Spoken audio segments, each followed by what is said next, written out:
Adequate notice of this meeting was provided to the Westfield Leader, advertised on January 5th, 2017. Notification was sent to the Star Ledger, prominently posted on a municipal public bulletin board, and filed in the office of the municipal clerk, from the public in time and place according to the divisions of the Public Meetings Law, Chapter 231, PL 1975. Good evening, everyone, and welcome. Good evening, Mayor. Good evening, Mayor.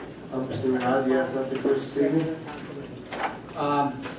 Let's say, well, two things. One is just to get you, I guess, ready. I believe that the next meeting, and I'll try to get this stuff to you as early as possible, we're going to be introducing some ordinances, hopefully, to implement the affordable housing settlement. So I'm trying to get, I have the stuff that I needed to prepare is pretty much done. I'm working with the planner to get the rest of the information.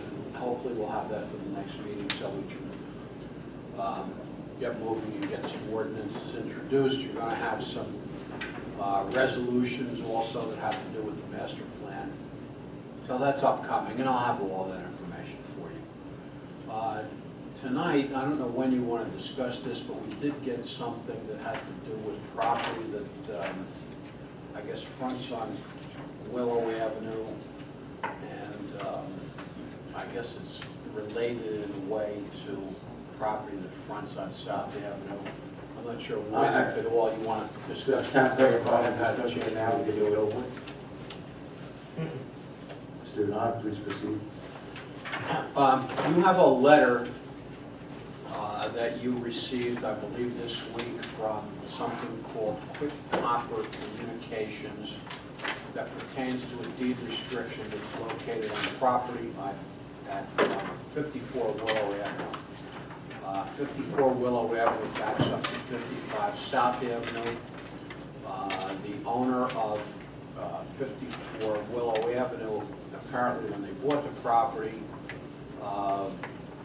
and I assume at the time, got a title search and found that there is a deed restriction on 54 Willow Avenue that restricts its use to single-family residential use. This is similar to many other properties that I'm aware of that were sold in the, I guess, sometime in the late 1940s. When I say late, the second half of the 1940s. And apparently when the town took property that had been the subject of a tax foreclosure and then resold it, it appears that they generally restricted the use to single-family use, even when the property was located in a zone that allowed multifamily use. And that included a property that we reviewed. When I say we, probably, I don't remember if any of you were here, but it was on 2nd Avenue, and I'm pretty sure it was on the 200 block, and they were in a zone that permitted two-family use, but had a deed restriction, and although there was some discussion, that ultimately wasn't released. This particular property is on Willow, on the, it would be the first block of Willow, on the north side. As I said, it backs up to South Avenue, and the owner has requested that the mayor and council consider removing the deed restriction on this property, which is zoned for 1- and 2-family use.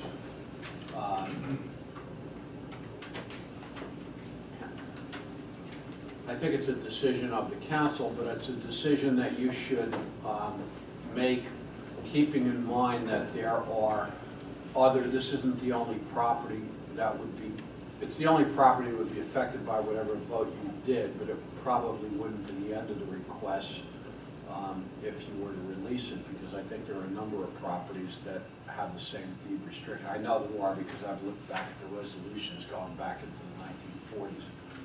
So it's not necessary that you take an action, but you have been requested. You did get a letter. The request is that I think that what the owner is proposing,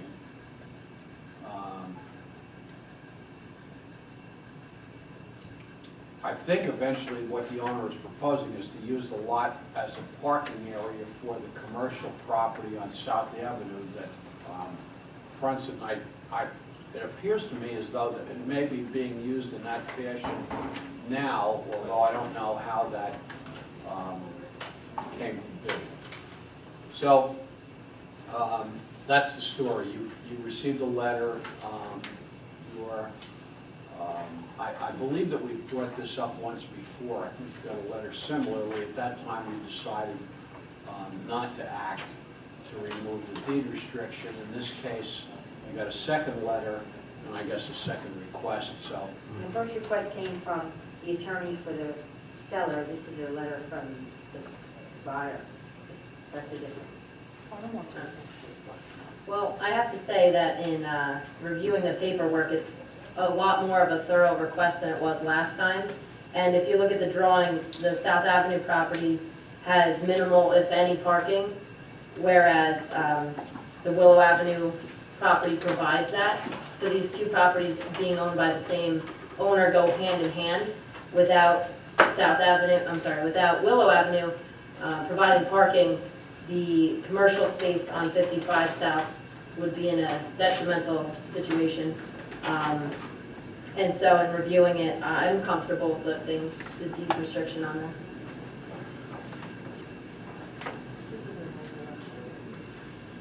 Any more comments, or would we like to, What it does say is that they will file the proper paperwork to make sure that they're never separated in the future, so I think that is key if we go ahead and lift the deed, that is done. Because I wouldn't want to see this turn into something else later. But, It does seem different because the properties go hand in hand. I guess at that time we didn't. Whereas if it was just a request on Willow, it could be a different story. Lifting a deed would allow for a two-family home where the deed restriction is to only allow one family. So, Bob, could you speak to, the clear disadvantages of lifting the deed that you foresee? Aside, I guess you're sort of alluding to the fact that other people may apply for those deed, removals in the future. But is there any other consequences that you can foresee that would help us make this decision?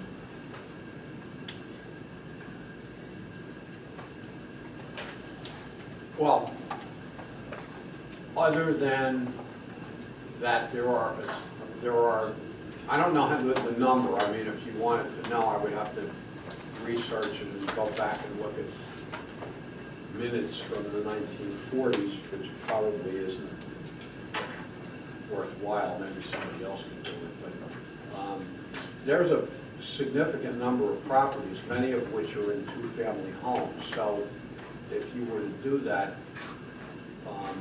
I don't know that you want to do it on a case-by-case basis. The other issue in this particular case is the property is apparently what the proposal is to use it for commercial use, which it's not zoned for. So, in other words, this is zoned two-family. It's now restricted to one-family use, but the proposal is not to use it for two-family use. The proposal is to use it for a commercial parking lot, which, candidly, it does appear that it has been used, although I don't know how it got to be used as a commercial parking lot with a garage on it when it's not zoned for that. I mean, it's a confused situation. I think the precedent issue is something that you need to. It seemed in the letter, which is very thorough, in the actual request, that they bought the property with, I guess, the thought that they didn't really, I guess, discover that deed restriction until later on. I'm not saying that, of course, that is the buyer's due diligence to do so, but No, I don't think that's the case because they knew it before the property was sold. okay, so they did know. currently the parking lot now for the benefit of the public? It appears that it is used, according to the survey, it appears to be used for parking, and it appears that there's a garage on the property. Right, and the letter states that it's been used for a parking lot for over 67 years, so quite some time. Is there a way to lift the deed to Councilwoman Blumenstock's point with a stipulation that the properties, 2 lots will be combined as they say they plan to do? Well, you couldn't do that at this point, because the property is zoned for residential use, and you would be combining the property with the commercial use.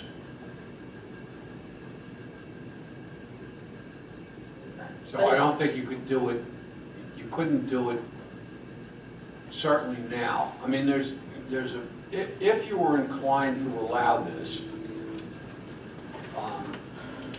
one of the things that I would suggest is you have to think out how to do it exactly, but one of the things that you would have to require is that they get authorization from the planning board acting as the zoning board for whatever use it is that it's being used for, because it would require a variance. I wouldn't, I thought that it would make more sense for the applicant to, or the requester, or whatever you want to call them, to go to the board first. They chose to come here first. I suppose if you were inclined to allow it, that there would have to, I mean, I'd have to, if you said this is what we want to do, then I would have to think about what would be the best way to do it in terms of making sure that we don't wind up with your being in conflict with the planning board and vice versa, and also not influencing whatever it is that the planning board would hear or decide. Because, you know, here, basically what they're saying is they want to use it for commercial use. This is not a planning board hearing. We haven't sent out notices to people within 200 feet. We haven't published notice in the newspaper. People who are in this neighborhood that have residential properties particularly, I'm sure would want to know about the request. I'm trying to think, my recollection is that I didn't go back there, but I think the property on the right might be used for commercial use, and the property on the left may be used for residential use, but I can't swear to that. So it's a, you know, it's a mixed neighborhood, but as I said, you would certainly want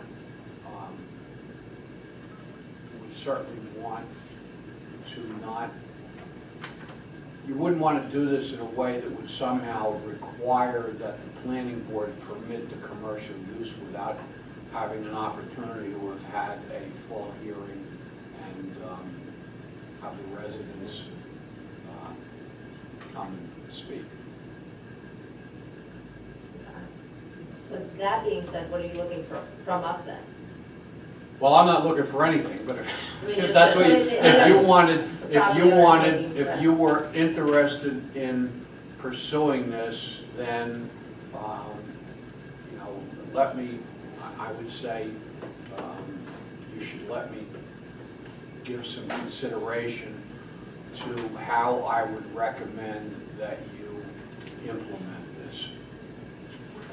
Do we have a consensus we'd like to go forward with this? I have a One second, please. I'm inclined to let Mr. Renaud proceed, and it's a property owner's request. I think it's fair that it goes through the proper channels. I just want to, I want to know what the planning board's role is. Planning board, zoning board at this point in Well, time. that's what he's going to do. So that we should know what that is, no matter what, because there's other cases that could come up. Okay. Yeah, I kind of agree. I feel like this is a planning board issue, so I'd like to get the planning board involved in the decision Okay. before before we make a final decision. And I would have to recuse myself from this application as they requested I do so. So I cannot make a comment on it, although I would like to very much. Thank you, Councilwoman, we appreciate that. So, Mr. Mayor. Yeah, just, you should all know, I did speak to Councilwoman Cucurella, and I did advise her that she was going to recuse herself not to make comments, and she graciously agreed to do so. Thank you. Okay. Anything else, Mr. Renata? No, I don't believe so. Okay. So I don't see Mr. Disco here yet, so we'll move along until Okay.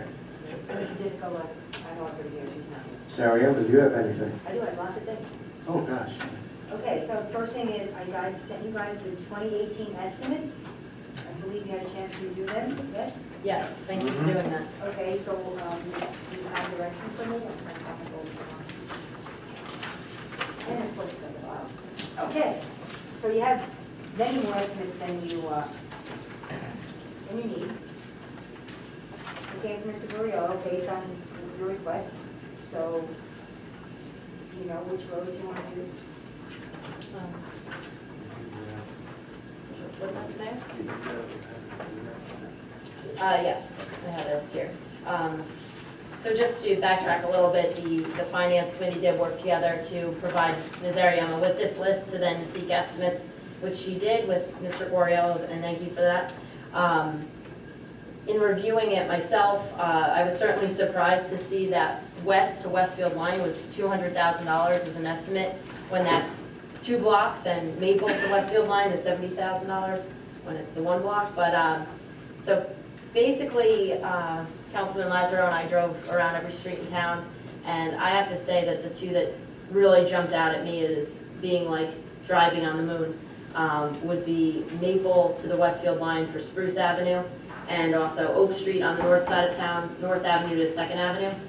Wait, I'm not following you. so- Maple to West, Willow Avenue, Maple? So, I'm sorry, Spruce Avenue, Maple to Westfield line was a total of 70 for the estimate. Okay. And then Oak Street on the north side of town from North Avenue to 2nd Avenue was $80,000. So combined, 69. No, no, I'm sorry, 69. 69. Right, okay. So we're looking at about $140,000 as an estimate. Obviously, we would see what bids came in at. That's We did- usually, that's quite a bit lower than normal. Right, and, I'll speak to that. I mean, and the finance committee didn't discuss this. We just got the roads estimates to this point so we can have an open council discussion, and well, you know, I welcome everybody's comments. But my first instinct is, knowing that we have infrastructure grants available from Union County, and we do road projects through that mechanism, which we didn't do 5 years ago. That's recently new in the past couple of years. And knowing that there's some DPW equipment, in my opinion, in dire need of replacing, street sweeper from 1990, bucket truck from 1990, and those are big ticket items. They're very, very expensive. I would be inclined to lowering the amount that we traditionally do for DOT projects, but really, we're still doing quite a bit of road work, considering the infrastructure grant will come out again, and we can keep road projects going. So I wouldn't want to see them stop, but just to, you know, take the 2 biggest priorities first, which, quite honestly, from driving around, it jumped out at me that Oak Street from North to 2nd Avenue and Spruce Avenue from Maple Street to the Westfield line were just horrendous, like I said, like driving on the moon. So that's just my thought. I'm open-minded. Do we know why there was such a big discrepancy in the cost? These are estimates prepared by Mr. Goriello. It's So based bids on, would tell us what it, it's based on the size of the road, Mhm. you know, what's being done on the road, so it's a quantity, it's a, you know, estimates it on quantity, so that's what the difference is. I'm inclined to agree. I think you know how I feel about how we do have to replace some equipment down at the DPW, and so that is going to be an expenditure. So I think limiting our road work for next year is not a bad idea. You know, not stopping it completely, but taking it down a little bit. And, you know, just to speak to the time that Councilman Tedisco and I spent looking at the roads, we tried to be as, you know, fair and balanced about it as possible, and trying to determine which roads were just really urgently needed. You know, of course, we had an you know, we had as much money as we possibly could, we'd love to do as many roads, but I think we just have to be judicious about where we're spending our money. And I think these two particular sets, projects are the areas that need the most attention. But I also think our DPW needs a lot of attention too. We also visited the DPW and we, you know, looked at all of the equipment as we're making financial decisions. And I think it's extraordinarily important that if we, as we invest, we just invested in a new truck, we want to make sure our DPW workers have equipment that is functional. So that's, I think, a good decision for us to try to be very careful about where we're spending our money, consider using some of that money towards DPW. It really won't matter about the DPW trucks if our roads are not drivable. Well, I mean, you know. It does, doesn't matter. Did the chicken come first or did the egg? I don't know right, which I came wouldn't say first. they're not drivable though. A vast majority of our roads here are in fair to good condition. But you're talking There about are putting some. back money on the roads, which I feel are very important to We're talking concentrate about, on more equipment. talking about prioritizing, that was a big topic that we had at some face-to-face finance meetings we've had about capital planning. And I mean, 1990, they can't get parts for the street sweeper anymore. There are streets that haven't been swept at all this year. Well, we have a shared Because of service it. agreement in Van Wert, don't they have a street sweeper? They do have a street sweeper, but if they're using it in Van Wert and if the timing doesn't work out, I mean, that's to my knowledge, I don't know if Councilwoman Blumenstock has anything else, When's the but last time we it used doesn't, a street sweeper? You'll see in my Garwood report Rocks, that actually. we have been using some of their equipment, not the street sweeper, but their was- bucket truck. So we are using their equipment, but there are just times where we need, I mean, look at the hurricanes that just happened. If we have an event like that here, we're going to need our own equipment to Well, we clean don't and have the things like money for that. all this equipment that you're That's, envisioning. we can prioritize something. No, you're talking about borrowing more money, we don't have it. well, I think the roads are really important. It's a matter of how the residents and the taxpayers feel about getting whiplash driving on the streets and how it looks to other towns and how it looks aesthetically to us. You know, we just bought a new garbage truck. You can't be looking on the horizon to spend another $1 trillion on more equipment while you're prioritizing certain roads. well, number one, we're not talking about $1 trillion. Number two, we're not talking about that every road in town is not drivable. We are talking, you know, openly about our thoughts on this, so if you have a different proposal, if you would like us to add other streets, I mean, let's I hear believe it. the street should come before more equipment comes. Okay. She brings up a good point. I talked about the street sweeper, it's off limits Yeah. to go to Fanwood. I have asked for that to happen, it's off limits. So that begs the question, is this agreement really, you know, making it $40,000 worth a year? And I think that's a question that needs to be revisited to the Streets and Roads Committee. If we need to go out and get a separate DPW superintendent that has nothing to do with the equipment sharing, because I don't think we're getting a good deal on it, then maybe we should do that, at least look into it. We looked into other things this year, we need to do that as well. And I ask you, Mayor, let's get this issue out there, and let's look and see if this agreement is working to the best of the $40,000+ it's given us It's this not year. working on my street. I haven't seen the street sweeper, I don't know how long. They used to be there relentlessly every month, every couple months. They're just not there anymore. I think it's also just I mean, it's not, I mean, I wasn't even thinking about the street sweeper, I think they were just bringing up ideas, just for example, like, I actually think that, I was thinking about the Hurricane too, and I was thinking about the bucket truck, and about removal of trees, and our bucket truck is from what year? 1990, and literally the bucket does not I'm move. thinking about it from a safety perspective, so I worry about these types of events and emergency situations from a safety perspective, so I definitely agree with you. I want us to continue to pave roads and keep the roads in good shape. But for me, it's also a balance of making sure that our residents are safe when severe situations occur. And I'm not opposed to looking at the shared agreement. If there's a way that we can obviously better utilize the equipment, sure, I'm not opposed to that. But I think what we're talking about here is that we have some really old equipment, and in emergency situations, you know, we're probably going to need our own bucket truck. So, you know, But if we that's go, why I if feel. we go back to the agreement, the primary purpose of that was the management of the department. Yes, the equipment was a secondary, not a thought, but part of the process. So we have to look at the I thought the equipment. equipment was the main part of the I process. don't believe so. Well, I mean, then it begs the question, why is Clinton working in Scotch Plains for $24,000 and we're paying 40 if that's the main part of it. That's why it needs to be revisited. Because I'll they leave it. have 8 hours and we have 15. It actually cut down to 10, if you remember, after the first year of the agreement. So it needs to be revisited. To go backtrack to everything, how much do we spend on road projects? Let's talk numbers here. We spend what, 450,000 or so, is that right? That's a bit much.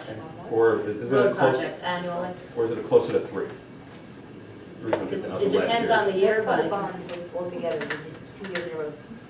I think one was 440, that was 2 years ago? DOT and infrastructure, we did the bonds together. Right. They were about, the yeah, infrastructure itself was That's why I about have the 100, number right? 440 in my head, that's So, what. okay. one of them was 440. Right. So we're going down. I would And say we get 70, generally, and 70% of that comes back in grants, roughly. roughly. Not exact number from everyone's point of view, so it's a good investment, like it, and I understand it, and I think you could find some kind of common ground out of all this, because I think 140,000 on roads is a little low, based on the fact that it, in real dollars, it could come out to about, I don't know, maybe 50 or under for us, once all these estimates come in. So I think that you can add the rest of West or something, or just do West. You know, I'm just giving you an idea, you know, and I think we need to have like a dollar amount there. Right. That's the priority I have. Sure, and let's talk it out, and I'm open to that. Like I said, I was just throwing something out No, as a no, I starting. appreciate that. But I would also throw out there that Anchor Place, which is one block, we had an estimate done on that for $80,000. So if you add that in, now you're talking about 220, more of a compromise area. But, you know, it's really thinking about the equipment too. We have dump trucks from the 90s that are out there Yeah, we snow do. plowing. So it's a really global picture that we're looking at. I'm okay spending more on roads, I'm just looking at it as, what balance can we strike? So if throwing an Anchor Place would make it more amenable to the council, I'm all for it. That road could use it too, certainly. No, it's not about the roads, it's about, you know, you can't spend it all. You Well, that's can't our give it all. decision we're making That's tonight, why and we it's- can't spend it all. Because if we could, we'd say, all right, every estimate, let's do it. I don't think anybody here is saying that yet, at Yes. least, but Yeah, I shall wait. So we agree we're gonna add Anchor to the list? I'm fine with that, if that makes it more amenable, I'm fine Sure, I'm compromising fine with with that. making that compromise. Councilman Sarno? I know, all these roads are in rough shape. They are. They are. They are. So, So you just pick and choose which one you want to cover, that's pretty much it. What's the equipment priority? equipment priority, I mean. Because there's some equipment that costs more than others. What are we looking at here? I think the let's put it bucket all truck in. is going to be a priority because I do worry about safety. In terms of. It hasn't really been used. It hasn't, it And can't. when, the last time we did holiday decorations, it was the family bucket truck that was here. So that might be the biggest piece of equipment, not price-wise, but most important, just in terms of safety. But we do have some dump trucks that are I don't have my, really well. my finance papers from the budget with me here, but if I remember correctly, those trucks are within the $150,000 to $200,000 range. The So, dump trucks. right, dump trucks, also the bucket truck, street sweeper, the And you have to expensive. replace them all. No, Not not saying that. It's about. Even if it's just planning one. For each year, it's We about just did one. planning. We just did We one. did one this year, correct. I mean, I would have liked to Yeah. see it the previous year. As we can see, it takes 9 months to get a garbage truck in. We voted so much earlier in the year for the garbage truck, and we're still, you know, waiting through the Well, process we for were it to trying get to get a here. compromise on the garbage truck with the employees, so we didn't get that, so we voted for the garbage truck. Well, the problem also was that we had a large number of years where nothing was bought, so everything kind of didn't cycle in the right way. So you're supposed to have these things, these equipment cycle out and have a plan for when you're going to purchase the next one. And we haven't had that, and I think we're on the way to getting there now, with the finance committee has really been looking at And it, we but. have a plan, because we all have the same types of plans at home. You know, and we just can't afford your visions. I don't think it's, I don't think this should be made personal. Yeah. This is It's not not personal your at all. vision, It's our not- vision. All right, the or general anything. global vision. But how even that saying, oh, you want to buy all the equipment, no, nobody's suggesting It that. was said, Sarah, it was said. well, we That's are the- gonna need to replace things eventually, that's the, Certainly not all That's next why we year. have a 5-year plan. yeah, well, I think the finance committee has really been working very hard on the Yes. capital A plan. lot of different departments provided us with a capital plan. So in the finance committee, we were discussing ways in which we could be judicious and democratic.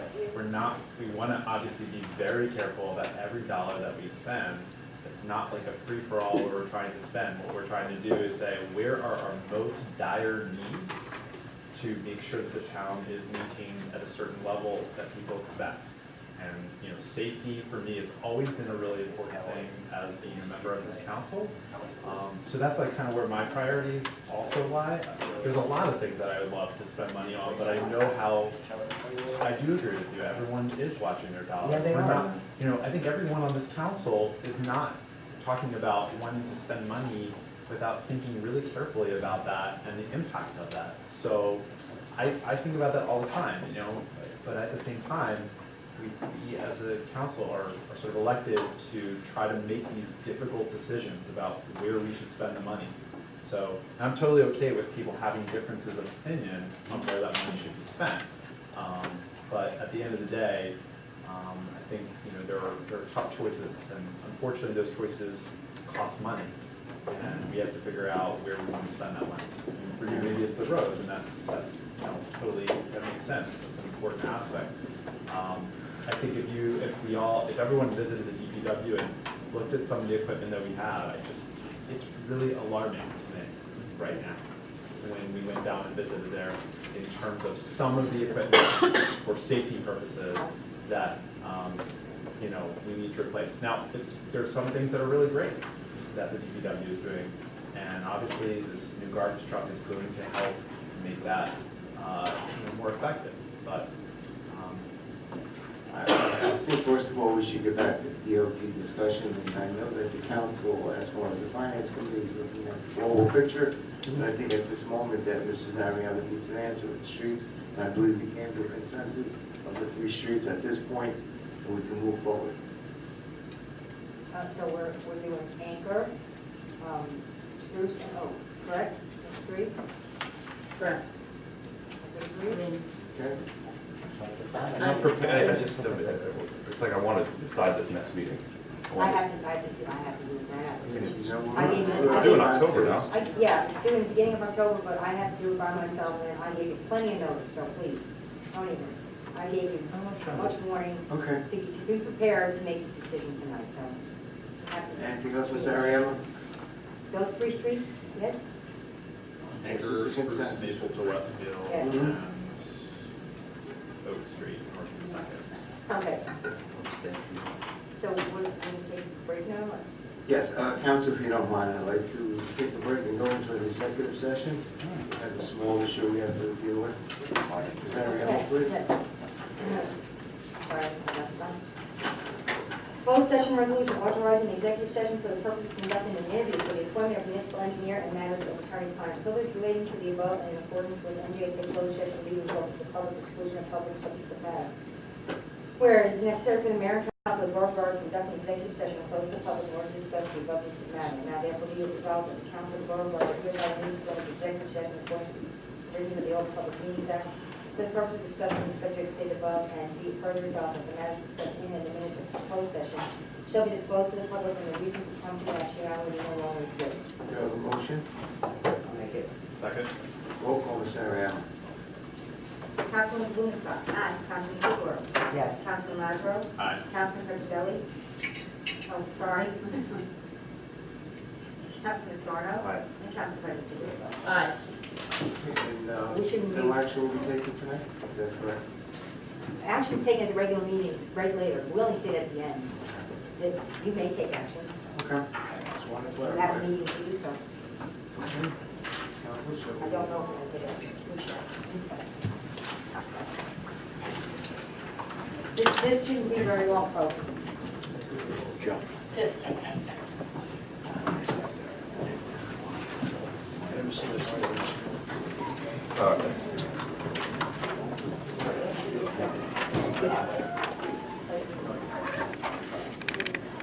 I did that for you.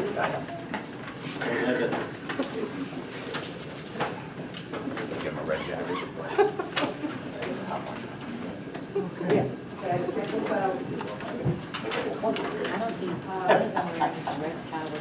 I was in the middle of something, so we finished DOT. Right? The other thing I wanted to talk about was, at the last council meeting,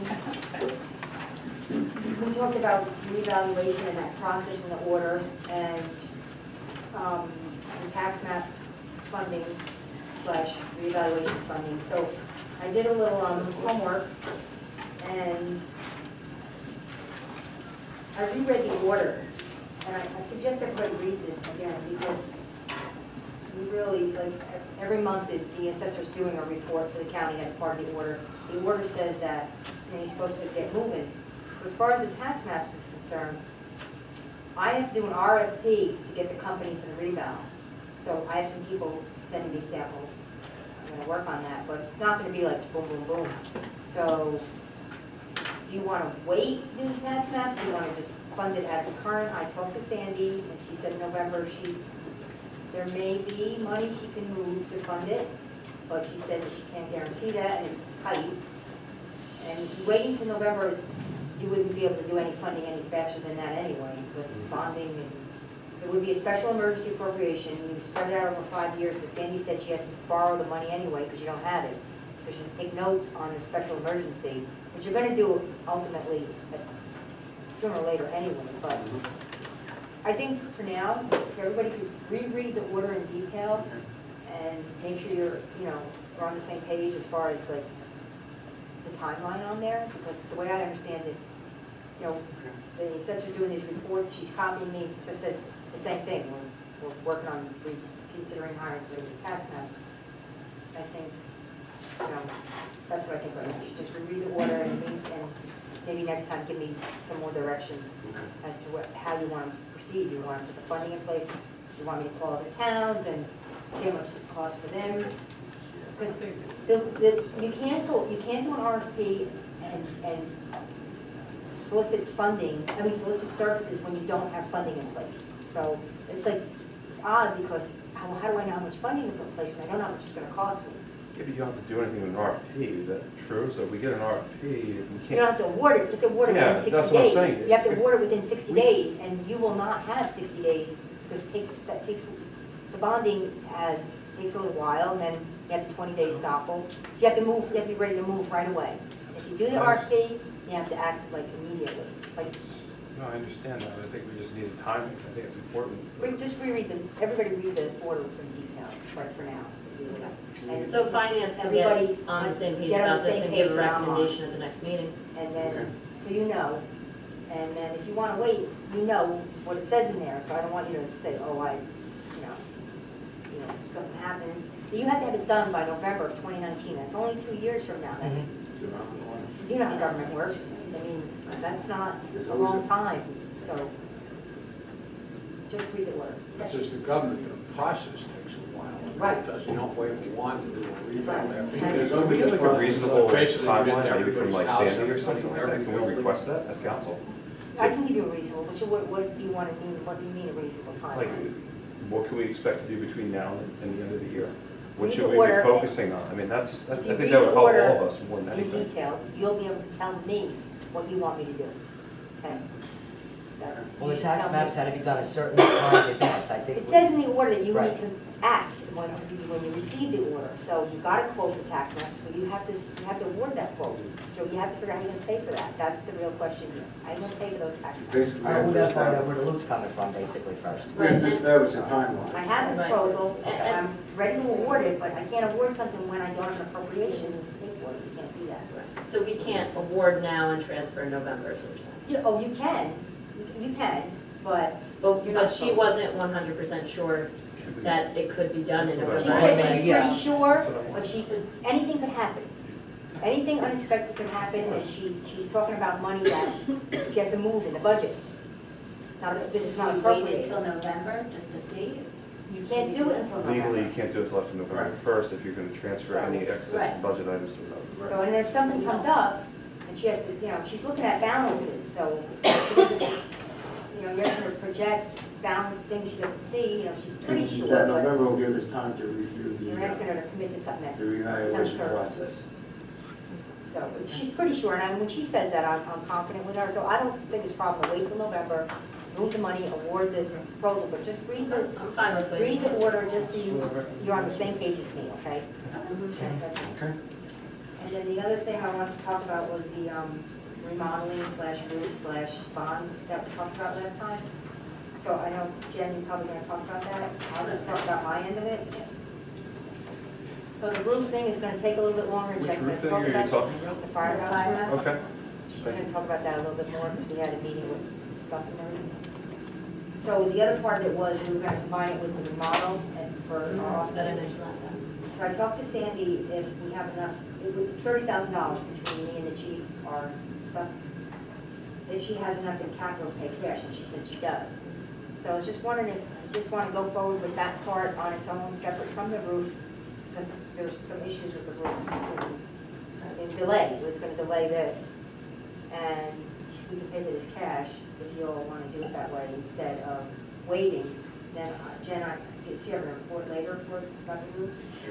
Very general, I mean, since we If don't you have do it any right numbers away, yet. And then, Well, People on quicker too. sorry? Said, once you do the renovation, you can bring the people on quicker too. Oh, I'm bringing people on before we do I'm that. just saying, so we have a place for it. Yeah, because they have to help me do the renovation. But Yeah, we have- that's not we my, have Looks cash like my concern is the bonding or the money to do the renovation. That, we were don't worry gonna about put the them all staff, I got together with the roof, but now it looks like we have to put, well, we're still gathering our proposals for the roof. And even if we get it by the time we would get the bonding anyway, we'd have to put it off to the spring because of weather. So so the roof. we don't can- have to worry about that right now, finding the money for that. So the right now. roof can't be done until the springtime. It can't be done until We're- spring. Winter's almost here, believe it or not, right? well, we If you look at it have that this guy from the co-op, and he is really, really, really knowledgeable about roofs, and he said, look, I'm telling you right now, you're not gonna be able to do this roof until the spring. Okay. Okay, You so. can't do It it in can't bad be a weather. possibility. But we're gonna have to do So something. if that's the advice we've been given from the professional as far as the roof goes and it can't be worked on until the springtime, which we were hoping for sooner when we talked about this last month, I'm inclined to support using capital, so cash.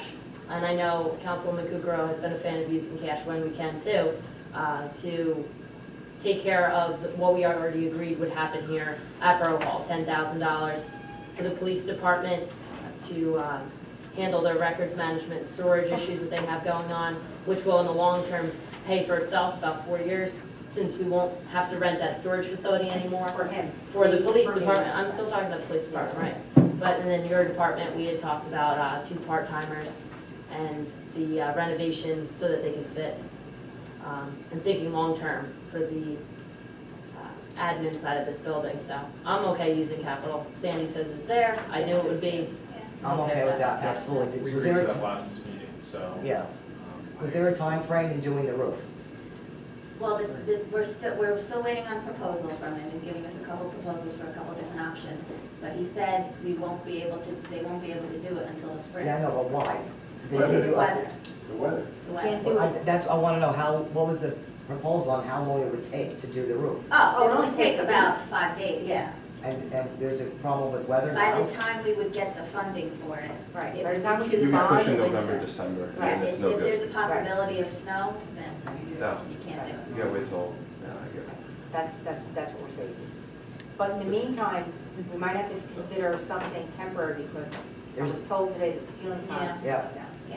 But that, I didn't cross that bridge yet, so, and we're gonna have a new Well, what do you friend need? Do you joining need us. buckets? What do you need? Tarps, buckets? I don't know what Well, you we'll have to need. do something Yeah. to keep it okay, so we can get through this one last winter. So, we'll figure out a temporary Yeah. fix or something. We or need something. to, yeah, just keep it What, after the okay to next get through council the meeting? winter.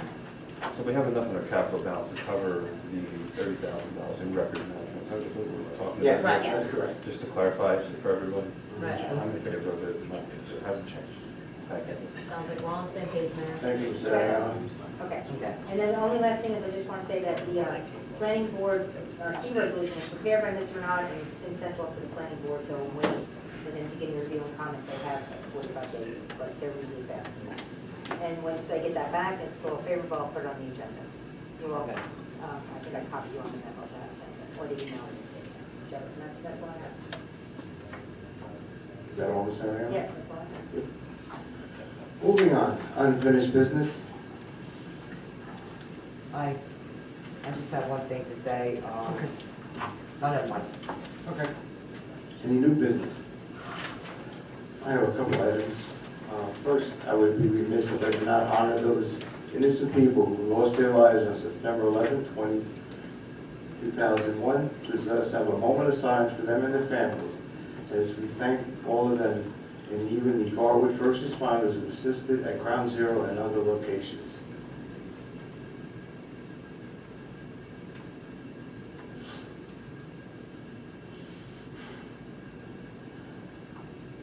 The editor of the Garwood Gazette has submitted the newsletter to the printer. The fall and winter edition should be arriving at the mailing in the next few days. If you do not receive a copy in the mail before the end of September, please let us know. You can call Borough Hall or send me an email. There will be additional copies of the Gazette available in Borough Hall and the Garwood Library. 2 weeks ago, on August 23rd, Ms. Ariema, Council President, and myself, Tedesco, met with the Deputy County Manager and Amy Wagner to discuss Union County Shared Services. We reviewed all the current services and financial programs that we are participating in, as well as other future services we are able to take advantages on behalf of the borough. I'm in receipt of a letter dated 9/6/17 from the New Jersey State League of Municipalities requesting that I complete the 2017 Mayor's Legislative Priority Survey and review the draft resolution calling for the extension of the 2% cap interest arbitration. I have shared with the council a copy of this letter. It's on the dais. And I would appreciate if the council members can review it and get back to me by the next meeting, September 26th. Also included in the issue of the Garwood Gazette are the scheduled plans for the Mayor's Wellness Program, which includes a monthly 3K walk with the mayor. On October 7th, the mayor's Saturday meeting at 11 a.m. in Borough Hall. I will be inviting all the residents to join us at noon for a walk up Center Street into Unami Park back to Borough Hall. Beginning in October, this event will take place each month. After every Mayor's Saturday meeting, all residents are encouraged to participate. I've also arranged for tours of the local ShopRite in conjunction with their in-house dietitian. These tours are separate groups will be taken, seniors, adults, and youth. The senior tour will take place on Thursday, September 28th, meeting at 10 a.m. at the Garwood ShopRite. The tour of the youngsters accompanied by parents and caretakers will be Saturday, October 7th at 9:30 a.m. and the tour for adults will be held on Thursday, November 9th at 7 o'clock. Geared towards each individual group's topics along the tour will be cooking for one, healthy snacks and lunch, quick and healthy, easily eating meals. New items and healthy alternate choices to calorie-dense foods will be highlighted. Each tour will be approximately 1 hour, and sign-up sheets will be located in the library in Borough Hall. You can also sign up for a group tour by calling Borough Hall 789-0710. Each tour is limited to 20 participants. The Mayor's Wellness Program will also integrate a community-wide food drive during the month of October and November, with collection containers being set at the Borough Hall, Firehouse, and Library. All these activities are in conjunction with Sustainable New Jersey, the participation of being certified by the state of New Jersey as a green community. That's all I have. Thank you. Comments and matters for discussion for members of council. Councilman Blumenstock. Thank you, Mayor. I just want to remark on Resolution 17-167 that you see tonight in your agenda. This is a pledge that the Green Team has asked the council to approve in order, as we've talked about previously, get certified by Sustainable New Jersey. Really what the resolution says is that we as a municipality will always make every effort to make smart, sustainable environmental choices when dealing with land use, which is something I believe the council and the planning board already do. So this just reaffirms our commitment. Also, You've noticed by now the bus stop on North Avenue has gotten a new makeover. And this was done by the local 6th grade Girl Scout troop last spring. They're a great group of girls and they put a lot of time into creating that. And I've heard from a lot of residents how it just brightens their day now, walking past it to the bus. So Mayor, I was hoping that we could do a little something for the girls and their troop leaders, maybe honor them at the meeting in October. I know it would mean a lot to them to get recognized for their work. Yes, and I believe that you're correct in saying that, because we can always have a Mayor's Appreciation Award for them, just giving a list of names. You got it. And we can, and exactly what they did, so we can make a little saying on their behalf and present it. Okay. And don't forget to invite the leaders.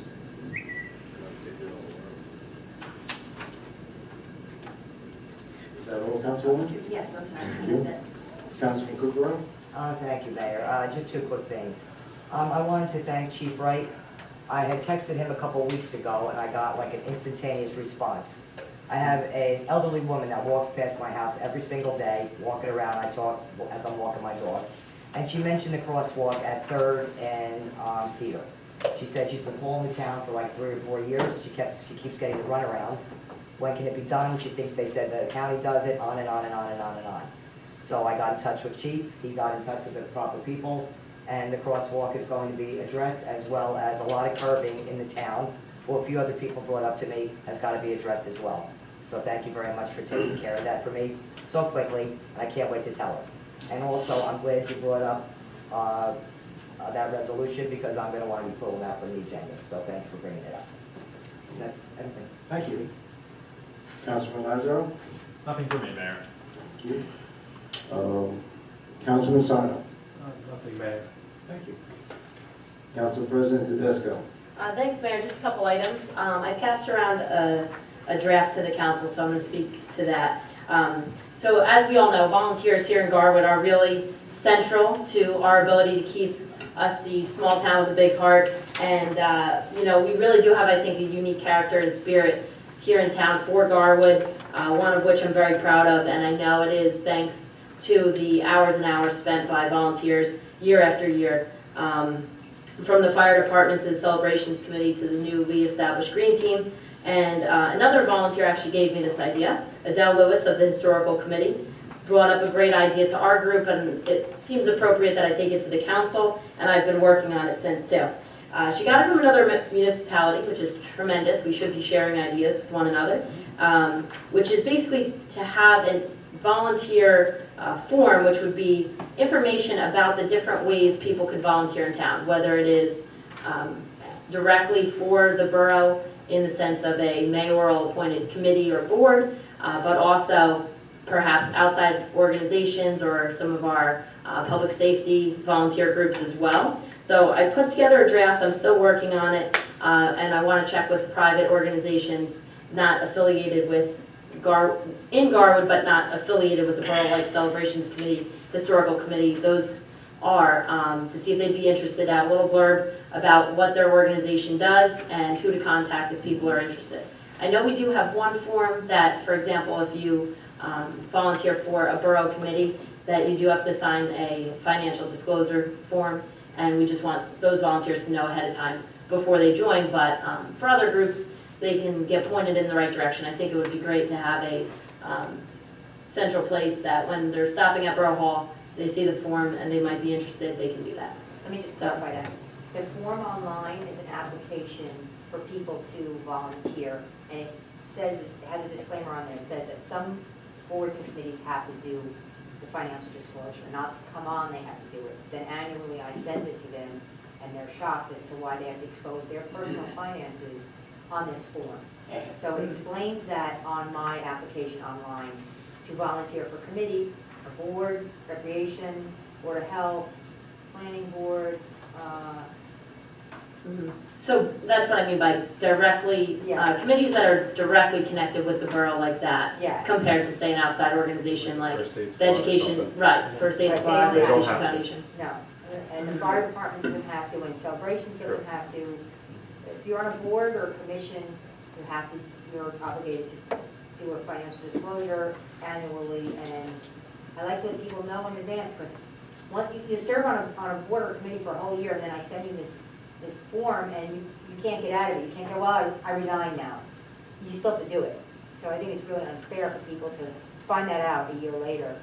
Some people get very, very offended that they have to tell the government their personal finances when they're volunteering. Right. And just for further clarification, there's no dollar figures on that form. Yeah, there's Just nothing a on there. source- Just a Right, we source all fill of it out. Yep. You still income. have to say your source of income. Yeah, but there's, And you people don't have to say, I like make so much. reveal their a private year. information when they're volunteering.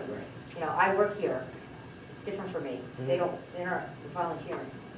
And some people just don't do it and they get fined. My friend, and I feel bad for them. They just don't do it. They won't do it. Well, thanks for clarifying that point, but, Our form is online. you know, The all- application's online. it's only a few boards and commissions that require that, but the vast majority of volunteer opportunities do not. And just, it will be a way to give folks a guideline as to what the groups are about and who to contact if they're interested. It seems like volunteerism is on the way up in town, and hopefully we can keep it going because it really is the heart of Garwood. Another item I have, Mayor, is recycling. So I just wanted to share that I was reading the news app on my phone, and I came across an article from CNN Money about recycling called "China to U.S. Please Stop Sending Us Your Junk." Beijing notified the World Trade Organization that it plans to ban 24 types of solid waste, including certain types of plastic and unsorted paper, starting this month. It said the market is in a little bit of a panic because of this, and the article also said that while China is claiming that the recycling we're sending to them is too dirty, U.S. officials are actually saying they are cleaner than their Chinese counterparts. So it's a he said, she said. I'd have to do more research to know really how true it is, but the point is there's a bit of a concern in the market and some volatility, so it just further validates our decision to extend the recycling contract rather than going out for bid. So, and the when China did that, it was with very little notice to the United States, so you can see how it sent the markets in a little bit of panic, like it said. Finally, another item, I had brought this up at the last council meeting, that the developer for South Avenue Russo Developments is interested in doing a town hall for the benefit of the Garwood public, to keep that line of communication open about their plans of tentatively when to get started with construction, what the actual designs will look like and so forth, and their plans for handling the construction and making sure it's as smooth as it can be. So they started to give me some preliminary dates, and I know I've spoken with Ms. Ariano, who checked with the school just to get a rough idea if they would be open to having it there. And it looked like early October worked for both the school as well as Russo, because Russo would like to do this before the site plan hearings with the planning board. This is just an informational town hall meeting, but we're looking at October 4th, 5th, or 6th right now. So that's a Wednesday, Thursday, or Friday.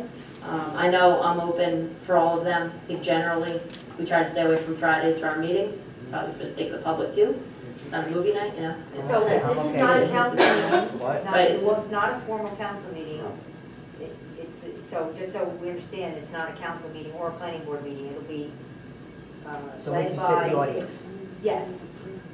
Right, so I don't have to do any notice No or anything official like that. notices, I Right. think. Okay. Yes, that's what I'm trying to say. You're Right, no official notices, but just wanted to Right. communicate back to the council if there's one day that, you know, we all knew that there was some other town event going on, and we didn't want to encourage Russo to have it that same day, let's do that.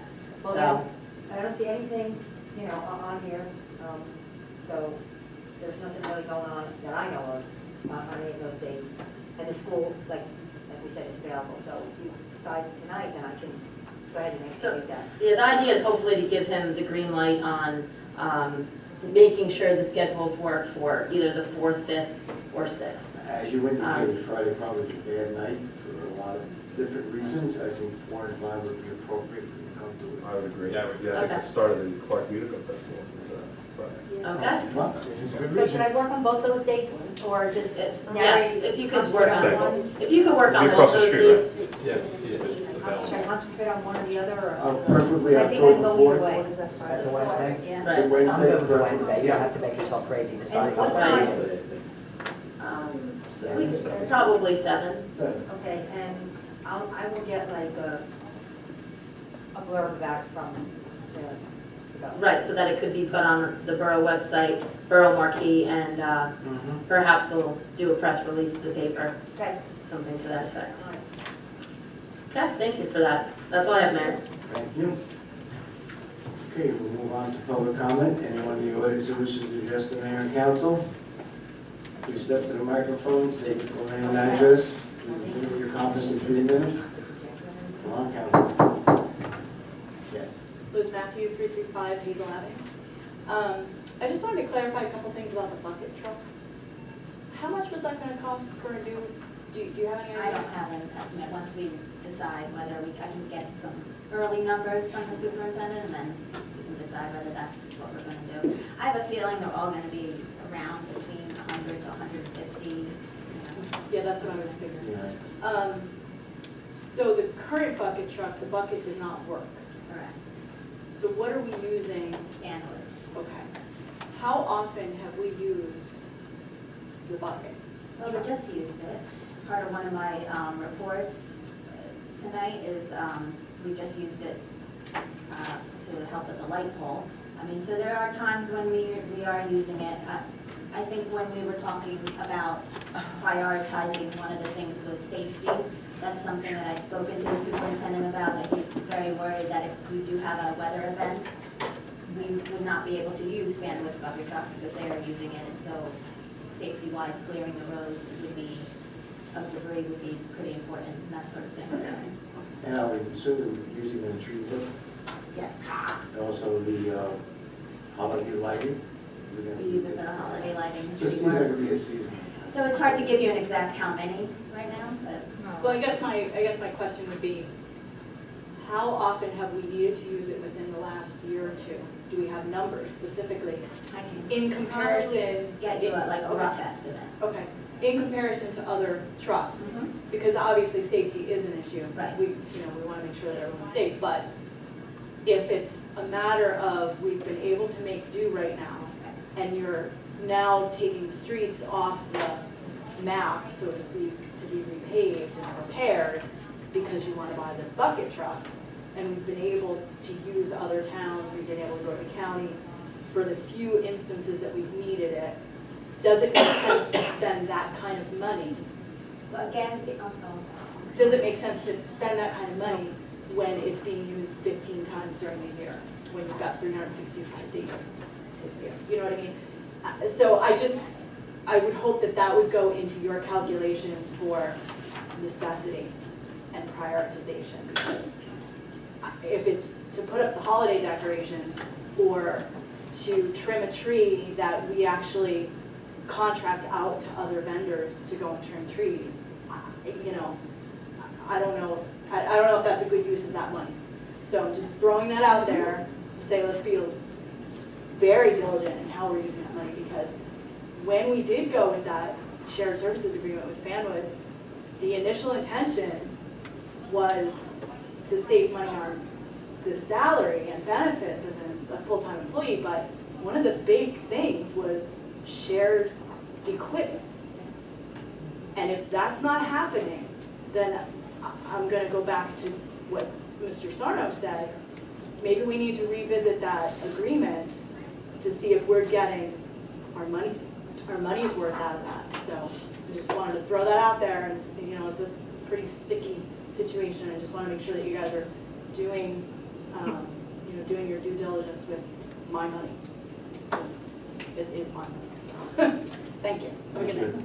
and again, I just also want to reiterate, when you mentioned the bucket truck, it was something, it just happens to be an item that is down in DPW. It's not necessarily the first item on the list.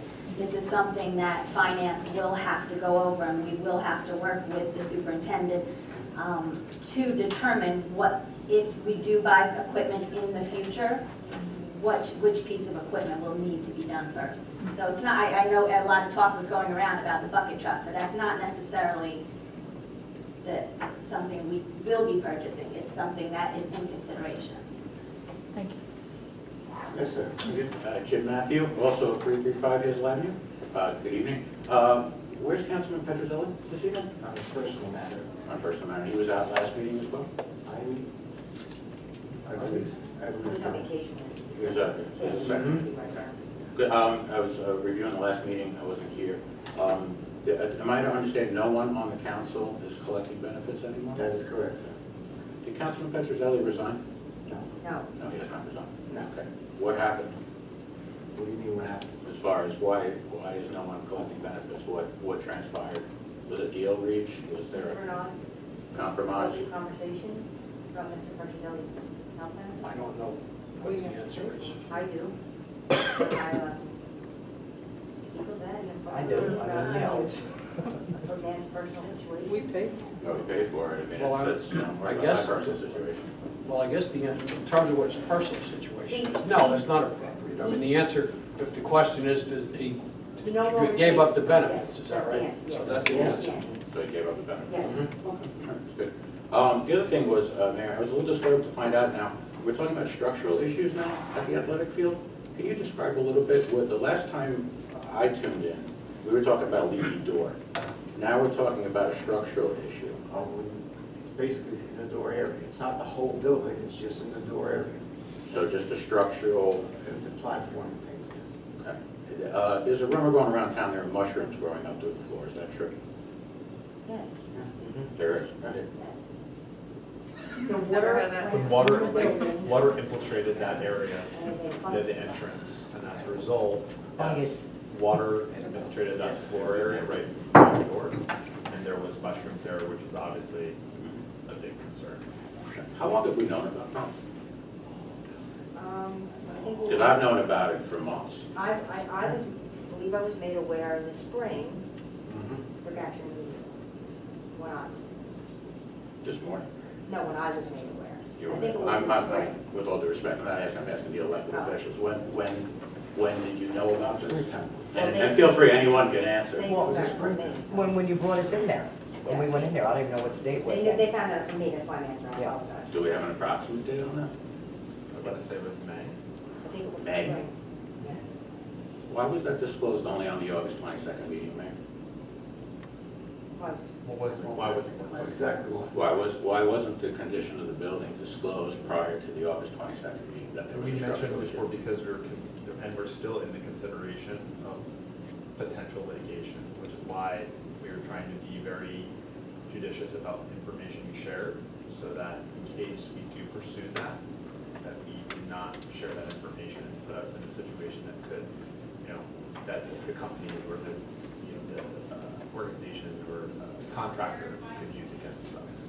So what changed before the 22nd that now we're okay sharing that information? Are we no longer worried about the litigation, Mayor?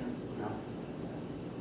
We're no longer worried about it. No, we're worried about it. That's why we went through the But process. then that answer doesn't make any sense to me whatsoever. We're still worried about it. Why was it disclosed August 22nd but What not was disclosed disclosed? before? Yeah, I don't know what you're- The structural problems with the athletic field. How was it disclosed? You need- It wasn't, They didn't with know all due what they- respect, these are the questions for the elected officials. Give more When was this information. I know, we're not disclosed? sure what your needs Yeah, are. Yeah, I'm not sure why either. was this not disclosed, the structural issues with the athletic field? Why was this not disclosed prior to the August 22nd meeting if you've known about it since May? We That's didn't my know the question. extent of anything until we got We're still getting. people, our company to figure it That's out. why It we all hired- boiled down to litigation, so basically that's what it was. And that's, maybe this is a question for Mr. Renard. How does knowing the condition of the athletic field complex affect litigation? I've I got to don't go back to your understand. original question. I'm not sure that I understand what you mean by wasn't disclosed. Last Building, year- but I have to tell you that I don't have a calendar of what the events are, but I know that in the spring, it was announced that there was A leaky a door. leak, no, not that there was a leaky door, that there was a leak, that there was a problem with the doors, and that there was damage, and in fact, the place was closed up. So I'm not sure what The thing I'm trying to you're get thinking to, of. You mean the specifics? The council didn't know the specifics until it hired an engineer and an architect to look at what the specifics were. and what then- was that? I don't have my calendar. I don't write that stuff down in the calendar, to be perfectly honest with you. I think the contract was signed for early August, late July, No, I I want to think say. it was sooner than that. I mean, we interviewed, we looked for a couple different contractors to do this, and then we settled, and eventually, it was a couple situations where a contractor originally was going to sign on for it, and then they decided We to back hired a out, firm. and then we eventually hired Falcon. Well, you first had the two gentlemen come in here, so they had to go over everything first before you went out there. That's what we did. That was the preliminary thing. We hired Falcon, like in July maybe, ish, but So then we it's didn't. on the agenda, you mean, and it's on the website. No, I know, I Look at get the that. minutes. So then we did know the extent of that. No, we hired them to do an investigation, Mhm. they had to do a report. All right, because I'm just getting the feeling that there's not full transparency, and that's my main concern. You know, the analogy I come up with is, if there's something wrong with my car, there's something wrong with the transmission doesn't work. Well, whether somebody hit me in an accident, my mechanic screwed up, I'm at fault for it, that's a separate issue, but my car is my car. It either works or it doesn't, and there are problems with it. I don't quite understand, and I'm not getting the feeling that you really understand what has changed that we can disclose this now. Why is litigation the issue before August 22nd? And it's no longer an issue now. We're still concerned about the litigation. I'm not understanding that. I don't understand what you mean by disclosing now. What, did somebody just say something? August about it? 22nd, it was disclosed. I don't think there was any difference in the disclosure. There's At a least I don't structural issue. understand. Yeah, structural We issue. had I don't know. I mean, I think that we definitely always disclosed that there was infiltration of water, which is what we had at the door. And then I think of course you could make an inference based on that there was structural issues near the door based on that. The fact that there's water coming in, that obviously the floor or the area near the door would have some issues. So I'm not sure, how we didn't disclose that information. I guess I'm confused about, in terms of your implications that we didn't disclose. I think that we disclosed as much as we felt confident in our legal counsels telling us that we should be careful about what we share, because in case we do pursue litigation, it didn't change, okay, at all. It didn't change the outcome. We just were sharing the information once we got Falcon, the specifications, and we're sharing as much as we feel comfortable with, while still being able to leave open that possibility of litigation. So that's where we're at right now. Thank you. Thank you.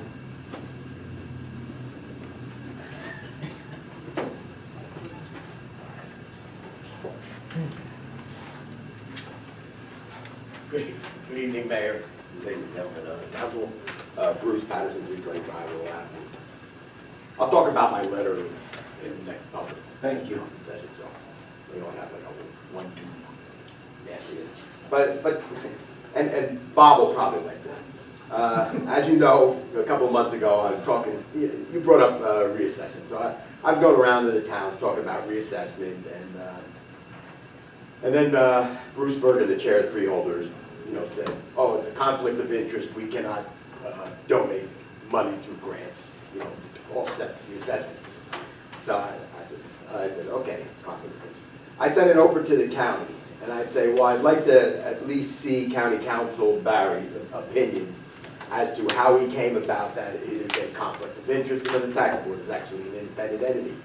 Well, I got back a response for the Oprah. It says, this is attorney-client privilege. So, I mean, the joke here is, I would assume the county people can say anything they want, and if you actually ask them, well, then you're going to have to explain as to why you're saying it. They just say it's attorney-client privilege. So, I mean, you don't get anywhere with the county, and that's a lot of my issue, as you notice in my writing of the letter. So, how's that, Bob? Trying to catch my Who's nodding off there, Bruce? Yeah, the roads. You guys are talking about the roads. I just wonder why I would enjoy that. Well, you're with the attorney-client privilege statements too. Just pretend you're Oh, okay. a classmate. That's it. Okay. Anyway, the roads. You mentioned 3 roads, about Yes. $240,000, I guess. Approximately. Yeah, normally you go for $300,000, roughly. All right. Why are you cutting back? Because you got to. Their philosophy is looking at the whole picture, and being equipment versus road. The global vision. That's Global. correct. The The global. global vision. Oh, okay. Okay, yeah, and the infrastructure grant, you mentioned that. The infrastructure grant came out a couple of years ago when they sold Runnels, and they had about $4.5 million left over from the sale. And that's, back then I was on the county's back, why don't you distribute the money? And so they came out with the infrastructure grant. And it was about $1.5 million. It's about 3 years now. They actually used up that money from the profit of the runnels. So the question is, is these infrastructure grants going to continue on? Normally, whatever, Reagan always said, some kind of governmental motion, never ends, or whatever he said. So, I'm going to be talking at the freeholder meeting this Thursday, and I'll mention that, hopefully they're going to continue on with the infrastructure grant, although it's not going to be from the profits of Runnels. Obviously, it will be from their contingency or surplus, which I've been talking about, for many months now. So, hopefully we can look forward to the continuation of it. The sustainability, what was that, 17-167 that Councilwoman Lewis-Stockton mentioned. I read it, I don't know, it didn't mention any costs involved. Is there costs involved in that? This is simply a pledge that Sustainable Jersey wants each municipality who's going for certification to just affirm, saying they're committed to responsible land use. There's no action being taken. All right, so we're really not doing anything, we're just going to pass this resolution and say, yeah. But we already do a lot that's on there, so I think so. All right, It's so just folks, reaffirming. it's not going any further. This is just it lets them know that we take all of the smart environmental choices into consideration when we do make any decisions. In addition, you mentioned about the Girl Scout Lions Club bus stop. I actually did take some pictures of when they were painting it. If you want, I can always email you. That would be great. It was like in progress program. So, Perfect. Thank you. and I'll be back to talk about my letter. Yes, thank you. Anyone else? Seeing none, we'll move on. Do you have a motion to adjourn? I'll make that motion. Second? All in favor? Aye. Should we continue on, Council?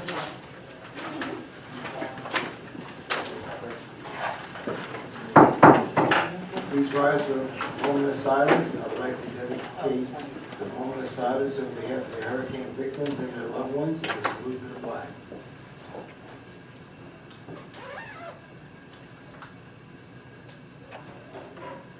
I pledge allegiance To the flag of the United States of America and to the republic for which it stands, one nation, under God, indivisible, with liberty and justice for all.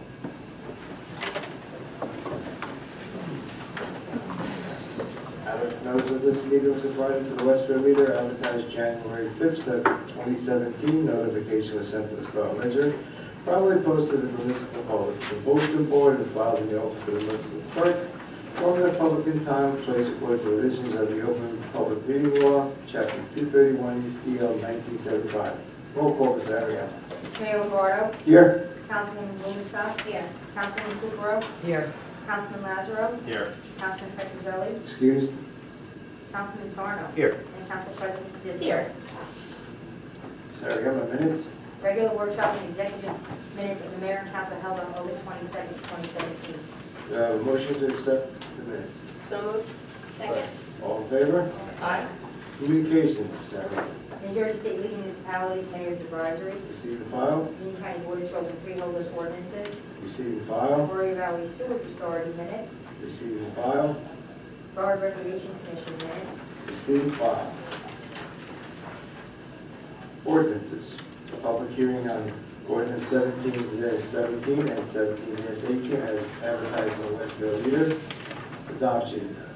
Ms. Ariano, please read ordinance 17-17 by title only. Yes, Mayor. In order to amend Chapter 34, Police Department of the Code of the Borough of Galway to enact Article 9, Parking Enforcement Officers, to create the position of Parking Enforcement Officer and to prescribe duties and regulations pertaining to same.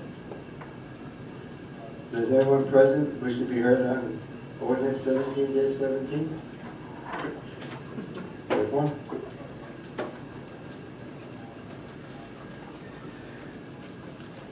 Good evening, Mayor, ladies and gentlemen. Council Bruce Patterson, 325 Willow Avenue. This parking enforcement officer, is this going to cost us extra money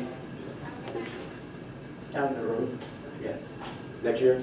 Or is it, it's still, The answer is yes, not down the road. The answer is yes. We're Yeah. hiring a parking enforcement. we're not gonna be today.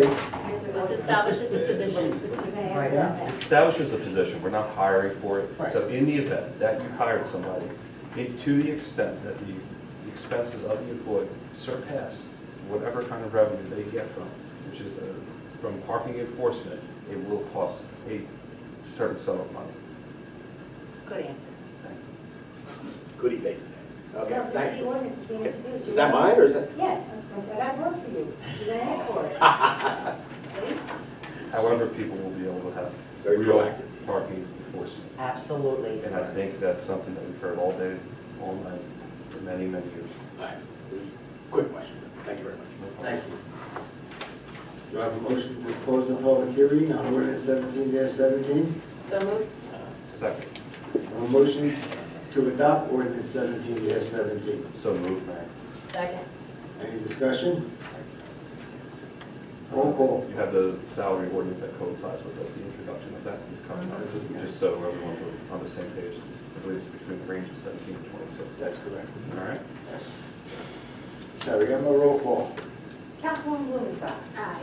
Councilman Kukrow. Yes. Councilman Lazaro. Aye. Councilman Sarno. Aye. And Council President Disco. Aye. Sarah, please read ordinance 17-18 by title only. Yes, Mayor, an ordinance supplementing chapter 34 of the Code of Borough of Berwick entitled Police Department Establishing Promotion Procedures for the rank of captain, lieutenant, and sergeant. Does anyone present would like to be heard concerning ordinance 17-18? Do I have a motion to close the public hearing on ordinance 17-18? So moved? Second? Do I have a motion to adopt ordinance 17-18? So moved. Second. Any discussion? Sarah, roll call. Councilwoman Blumenstock. Aye. Councilman Kukrow. Yes. Councilman Lazaro. Aye. Councilman Sarno. Aye. And Council President Disco. Aye. Now we move on to introduction of ordinance 17-19. Please read it by title only. Yes, Mayor, an ordinance fixing salaries and wages for certain officials and employees of the Borough of Berwick and County Union State of New Jersey. Do I have a motion to introduce ordinance 17-19? So moved, Mayor? Second. Roll call, Ms. Ariano. Councilwoman Blumenstock. Aye. Councilman Kukrow. Yes. Councilman Lazaro. Aye. Councilman Sarno. Aye. Council President Disco. Aye. Moving on, council standing committees, reports and other reports. Police, Council President Tedesco and Councilman Pezzelli. Be happy to, Mayor. Chief Wright would like to remind residents that school is back in session, and kids can be expected to be seen going to and from school as well as after-school activities, so please slow down and drive safely. Chief Wright is urging all residents who have special needs or caregivers of special needs residents to sign up with NJ Register Ready. Register Ready is New Jersey's special needs registry for disasters and allows New Jersey residents with disabilities or access and functional needs and their families, friends, caregivers, and associates an opportunity to provide information to emergency response agencies so emergency responders can better plan to serve them in a disaster or other emergency. The information collected here is confidential and will not be available to the public.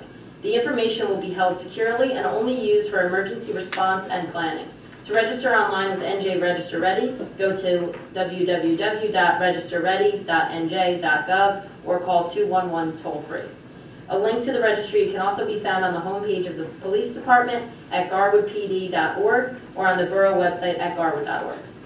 Finally, Saturday, October 28th, 2017 is the date for the biannual prescription drug take-back. The police department's program is coordinated through the U.S. Department of Justice Drug Enforcement Agency.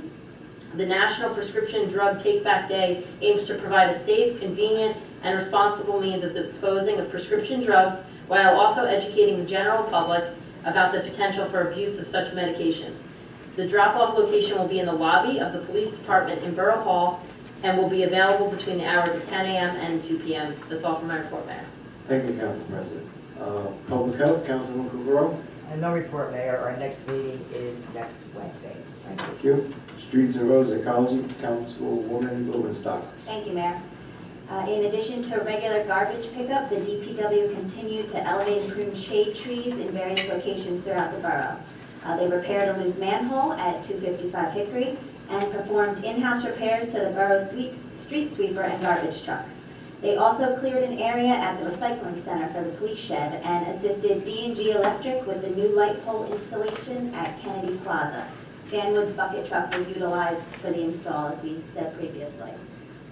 Also, as of September 30th, Foreman Jeff Atkinson will retire from the Department of Public Works. He has served Garwood well over many years, and we wish him all the best. As you'll see in the consent agenda, Linwood Navarro has been selected to be promoted to foreman. He is currently a laborer in the department with almost 18 years of service.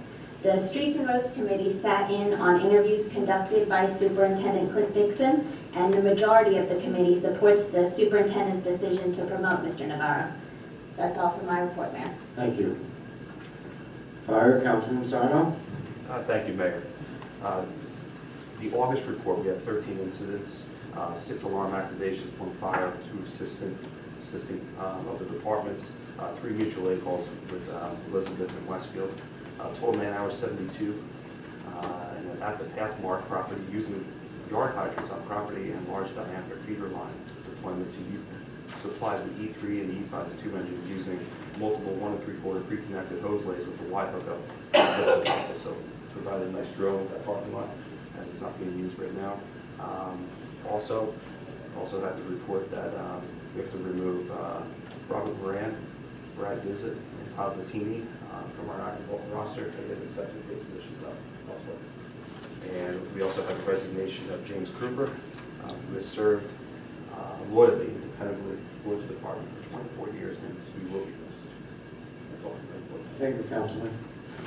Finance Council President Tedesco? Thanks, Mayor. Just a short report. As mentioned earlier tonight in the workshop, the Finance Committee worked effectively together to inspect all the roads in town and get a few streets over to Missouriama a couple weeks ago in order to get the estimates we discussed earlier, and then the discussion ensued from the rest of the council. And I just wanted to thank my committee for their diligence in getting that task done, and that's all for my report. Thank you. Buildings and Grounds, Councilman Lazaro. Thank you, Mayor. The plans and specifications for the exterior door remediation project at the Recreation Center are complete. The notice to bidders is being published in the Star Ledger on Friday. It was published on the Star Ledger on Friday, September 8th, and the pre-bid meeting will be held on Monday, September 18th. And receipt of bids will be on Tuesday, September 26th. If all goes well, the council will hopefully be able to award the job at our next council meeting. That's all for my report. Thank you, Councilman. Laws and License, Councilman Cougaroo. Thank you, Mayor. There is one application for a raffle license. The Laws and License Committee recommends the following. The committee recommends the adoption of resolution number 17-166 for the application of an off-premise 50/50 raffle to be held on March 3rd, 2018 at the Westwood, 438 North Avenue, Garwood, at 9 p.m. is hereby granted to Rollway Honorary DBA Local Number 31 pursuant to application number RA number 1134. I'm sorry, Mayor. You okay? Yeah, I just That's fine. it just went out my head. That's okay. That's all my report. Thank you. Recreation report, anyone? No, Mayor, don't have. Hearing none. Garwood Senior Citizens Liaison, Councilman Blumenstock. Thank you, Mayor. At our last meeting on September 7th, we were happy to see Club President Pat DeFabio up and about, as he recently took a spill and broke some ribs. But I'm happy to report that he's healing well. So the trip to the Fiesta de San Gennaro was today, and there was a full bus with over 40 people attending. And so I'd like to thank the trip coordinators for making that trip a success. I let the seniors know, as I had said before, that I had met with the roofing company along with Ms. Ariema, the fire chief, and DPW superintendent. The senior focus grant will be going towards the much needed roof there, and as soon as we receive proposals from that company, I will bring them forward to the council. Our next meeting is Thursday, September 21st. That's all from my report, Mayor. Thank you. Libraries May Representative, Councilman Lazaro. Thank you, Mayor. The library received $7,500 in grant money from the freeholders for children's programming, and the library will use part of the money for a museum pass program. By October, the library should be able to offer museum passes to the following museums: the Intrepid Sea, Air, and Space Museum, an American Military and Maritime History Museum located in New York City, Grounds for Sculpture, a 42-acre sculpture park and museum located in Hamilton, New Jersey, one I highly recommend. Imagine That, a hands-on children's museum in Florham Park, New Jersey, that caters to preschool and young school children. And the Newark Museum, one of New Jersey's largest art museums and home to the Dreyfus Planetarium, Victoria Hall of Science and Ballantine House, and the Liberty Hall, an American historic site located on the grounds of Kean University. Passes may be borrowed using a library card by adult residents in good standing with the library. Each pass can be borrowed for a 3-day period. Please contact the library or check out website for additional information. Grant money will also be used for after-school STEM programming. Inventive Investigation will start October 4th at 3 p.m. for kids in 3rd grade and older. Weekly topics include bugs, detective science, earthworks, kitchen chemistry, mad machines, movie effects, science of toys, walloping weather. The program will run for 7 weeks, and it will be followed by another 7 weeks STEM program called Stimulating Science, with topics including all about animals, life in the sea, etc. In September, the library resumed its regular programs, including Knitting Club every Monday and Thursday at 10:30, Story Time every Wednesday at 10:30, Movie Time every Friday at 10 a.m., Adult Craft Tuesday, September 19th at 6 p.m., Lego Club Thursday, September 28th at 3 p.m., and the library's Saturday hours will begin again this upcoming Saturday, September 16th. That's all for my report. Thank you, Councilman. School Board Liaison, Councilman Sarno. No report, Mayor. Thank you. Celebration of public events and holidays, Council President Tedesco. Thanks, Mayor. Movie Under the Stars has been rescheduled for the rain date of this Sunday, September 17th at dusk, due to technical difficulties with the sound system on the original date.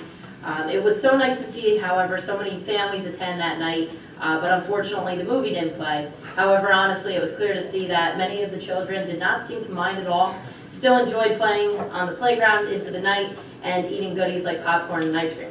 But due to the inconvenience, Spencer Savings Bank will be providing popcorn and drinks for free this Sunday. So we hope just as many residents come out with their families and hopefully even more. So we hope to see you there. And that's all for my report, Mayor. Thank you, Councilman. Union County Air Traffic Noise Advisory Board Representative, Councilman Blumenstock. Thank you, Mayor. Our September meeting is postponed to November because key information that we will need to evaluate will not be available until November 8th. On that day, the Port Authority Part 150 Technical Advisory Committee will meet to discuss the Part 150 noise mitigation procedures and noise modeling results for these mitigations. That's a mouthful. This meeting is open to the public. It will be held at Newark Airport from 1 to 4 p.m. And so I'll be able to bring the results of that meeting to the council in December. That's all from my report, Mayor. Thank you. Administrative Review Committee, Councilman Kubrow. No report, Mayor.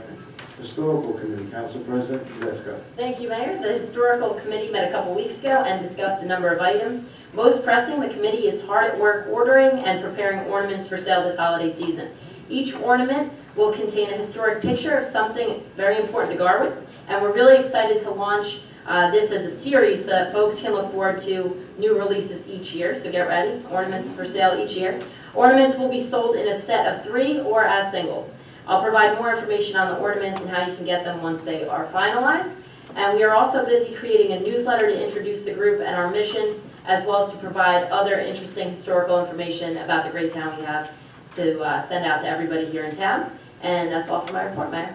Thank you. Parking Committee, Councilman Sarno. No report, Mayor. Thank you. Saturday, officers' reports. Municipal Court Administrator LaShawn Duran on the report for July 2017, zoning code enforcement officer Lenny Spano on the report for August 2017. Do you have a motion to accept the officers' reports? So moved. Second? All in favor? Aye. Public comment. Anyone in the audience who wishes to address the mayor and council, please step to the microphone, state your full name and address, present your comments in 3 minutes. Thank you, Mayor. Jim Matthew, 335 Hazel Avenue. Just want to read a very brief statement having to do with the DPW promotion, Resolution 174. Mayor Lombardo, I believe Council President Tedesco has a serious conflict of interest regarding DPW personnel matters. When I informed you of this suspected conflict of interest in the spring of 2016, during the Mayor's Saturday I attended with you, you said you would address this conflict and get back to me. You did no such thing. Rather, at the next regularly scheduled council meeting, you removed Councilwoman Tedesco from the Streets and Roads Committee and stated it was because of time commitments related to her master's degree program. I can only assume there was sufficient cause for her removal from the Streets and Roads Committee. Council President Tedisco should abstain from voting on Resolution 17-174 regarding the appointment of a new foreman for Garwood DPW. Her vote for or against this resolution would be unethical and possibly imperil the borough. Please pull this resolution from the consent agenda and implore Council President Tedisco to refrain from voting for or against it for the good of Garwood. Thank you. Thank you.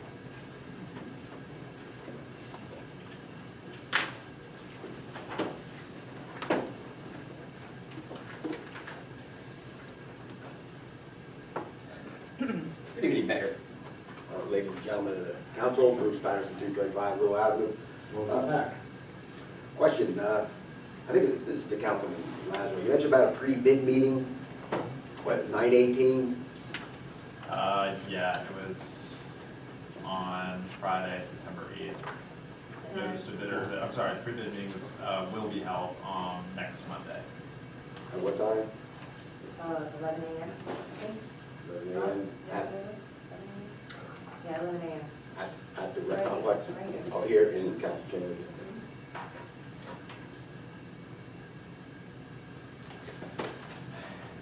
All right, I sent a letter to all the mayors and councils of the 21 towns, and I also copied the freeholders. It's in reference to the mind and body complex over in Roselle that possibly or is planning to be built.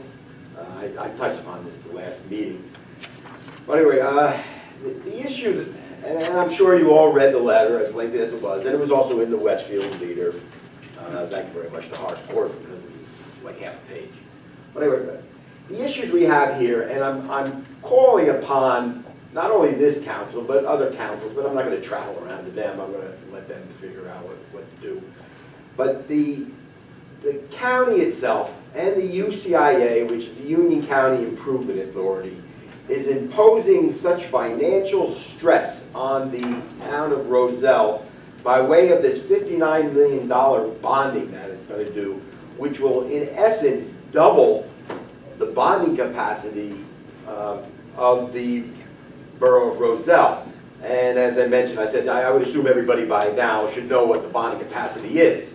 Well, you know, it's so you avoid this stress, this financial stress on the residents by way of property taxes. Well, the county and the UCIA now is circumventing the bonding cap of Roselle by doing this process. A lot of people came out to the freeholders. If you read my letter, a lot of people came out, and they were all against it. There wasn't a single person for it, but I'm sure there are in Roselle. But the issue here is the possibility of Roselle, because they're in dire financial straits. Over 20% of their median salary is going to property taxes. And like I said, 1,400 houses are foreclosed. There's 400 that are actually abandoned. 25% of the town is underwater mortgage-wise. They have major issues, and yet this is going to be increasing their taxes $500 plus, along with the normal increases of Board of Ed, you know, the muni and of course the county. So, you know, they're screaming over there. They're hurting. The county is turning a deaf ear. They've made suggestions how to lessen the cost, and they're turning a deaf ear. When I say turn a deaf ear, I guess let's say they're taking everything into consideration. But as my letter points out, they're actually, the priority obviously is to the dubious characters that are involved, self-enrichment of things, you know, versus the people of Roselle. It's sad. I've come in front of the council for years now explaining the situation, that they're basically, it's just a tyranny over there. They don't listen to the residents. They do what they want, and that's it. And now they're forcing the town of Roselle possibly to default. Bergen sent a letter to you guys saying, oh no, we're not going to default. Well, in essence, he's right. The county likes to play games with words. I mean, the UCIA, which is floating these bonds, probably won't default, but Roselle will be in dire straits, and they won't be able to afford paying for this by a lease that they have with the UCIA. And so therefore, the Roselle people won't be able to pay for it. UCIA won't default because they could easily be remunerated by way of the county, because that's happened before with the solar projects that they extolled how great it was, and yet then the SRECs, not to get into the particulars, but the cost of the solar units plummeted. Tioga went bankrupt, and now us, the residents and taxpayers, are paying for the solar program. This will be another instance where we'll end up paying for it. I'm looking for at least Garwood to stand up besides their brethren over there in Roselle and say, hold on, why don't you do a referendum? Roselle kept coming in front of the freeholders, 2 meetings, saying, please, we want to do a referendum first to see really if we want this large mind and body complex. Mind and body complex is a high school, for those that don't know, it's a high school recreation, pool, recording facility, library. It's a huge complex, huge. That's why the cost is $59 million. Knowing the county, I mean, it's actually probably $45 million, but they pay it so much. So, I mean, you know, at the end of my letter, and if anybody in the public really wants a copy of the letter, I can give you a copy. But, you know, what I'm looking for is, you need to find out what happens if Roselle defaults, who pays for this, or what does the county guarantee actually mean? You need to say inside Roselle and say to the freeholders, hold off on this. Maybe you should pass a resolution stating you do not agree with it or will not agree to any liability imposed on your constituents, which are us. The newly formed 21 Mayors Council, I think you know, you guys formed this council to look at major issues happening in this county. This is one of them. I indicated to you I will bring it forward. Yeah, Mayor Saturday, I talked to you about it. That's correct. You know, it is good. I appreciate it. I think it has to be done because they like to push things through before the people can actually create a reasonable resistance to what they're doing. They like to jump through these things. So, I mean, I'm asking this council, and in particular, I mean, I would assume the Republicans will, of course, agree with it, but that would just make it part of it. We have Democrats on this council. The county is controlled by Democrats. I hopefully they're not controlling you, although I have issues with the money that they're donating. That to me it seems to be tainted. Well, I'm not going to go there at this moment. But I think council president should be one to stand up and say, yes, why don't we form a cohesive group with all the towns, pass a resolution saying, hold off, let's see a referendum from Roselle themselves. So something like that I'm asking, or something to that degree. That this has to stop. The county is basically a boondoggle and a complete failure of government. I've been saying this for years. I've been pointing out a lot of issues. Maybe it's above all your heads because I know we have issues here in our little town.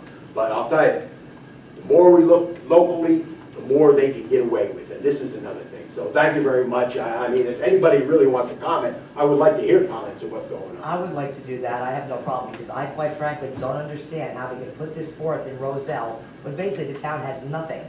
I mean, the majority of the houses, I mean, it's scary. The taxes are $10,000 on a $150,000 house. So I don't know what they're thinking. And I don't want to be footing the bill for what they're doing over there in Roselle. So whatever we have to do together as a council to put something forward, I'm all in favor of that because I'm sick of being on the hook for everybody else's mistakes.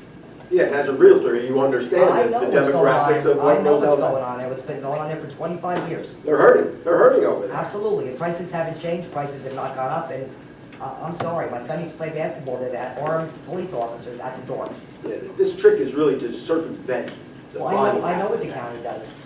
I know what they do. Okay, I mean, I'll I sit mean, down, if I'm anybody else sure- wants to I'm talk sure, about it. I don't see why any member of the council wouldn't want to sign on to something like that. I mean, I'm gonna think about it with Mr. Patterson brought up. yeah, I mean, I'm certainly not opposed to considering it. I would need to read it very carefully before I endorse anything. Absolutely, you read it, you're gonna go, huh? But, yeah, I mean, I have no problem taking a look at it and considering it more carefully.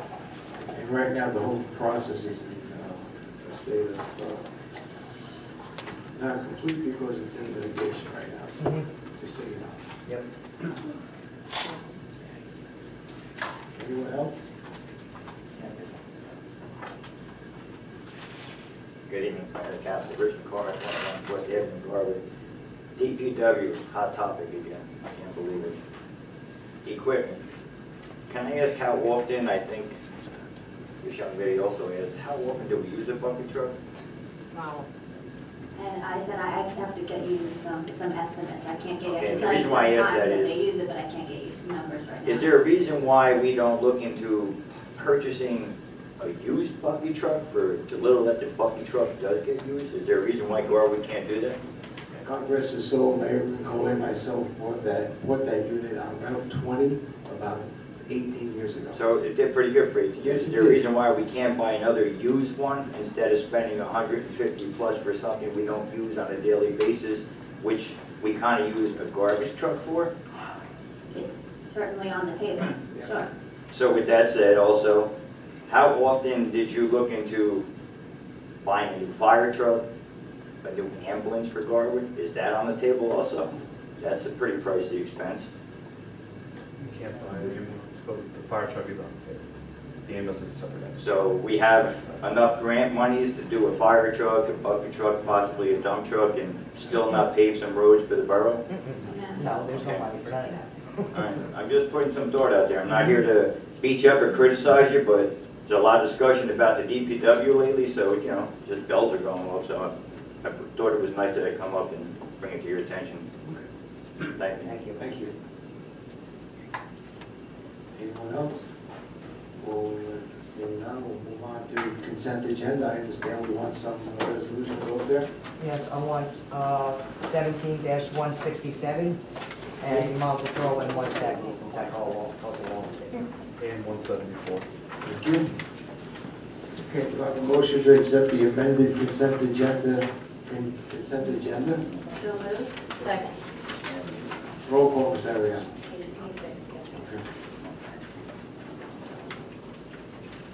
I've got it as amended.